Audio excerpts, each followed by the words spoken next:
आषाढी सोहळ्यामध्ये बहुतांश भाविक हे चंद्रभागेच्या वाळवंटामध्ये विसावतात। लाखोंच्या संख्येने येणाऱ्या या भाविकांच्या महासागरामुळे वाळवंटामध्ये नेहमी गर्दी आणि चेंगराचेंगरीसारखे प्रसंग येत असतात। यंदा पहिल्यांदाच वारकऱ्यांसाठी 25 ते 30% जास्त वाळवंट मिळणार आहे। या ठिकाणाहून आढावा घेतलाय आमच्या प्रतिनिधींनी।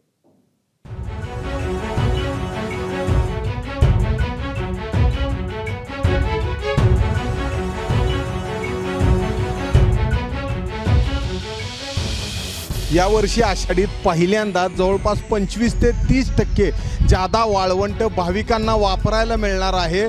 पालकमंत्री जयकुमार गोरे यांनी आषाढीच्या इतिहासात पहिल्यांदाच गेल्या कित्येक वर्षापासून म्हणजे जवळजवळ 100 वर्षापासून जे घाटाच्या मध्ये ढिगारे होते आणि वाळवंटात जी अतिक्रमणं होती ती कधीही निघाली नव्हती आणि ही खूप मोठ्या प्रमाणातली जागा यांनी व्यापली होती।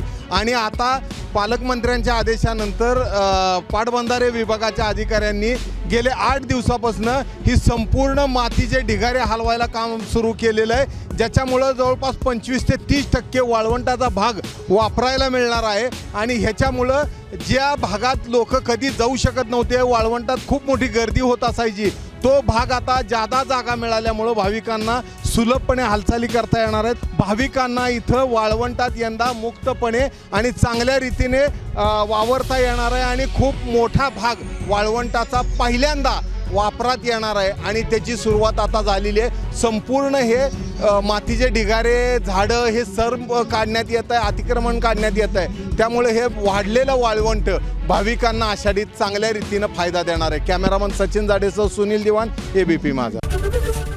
एबीपी माझा, उघडा डोळे बघा नीट।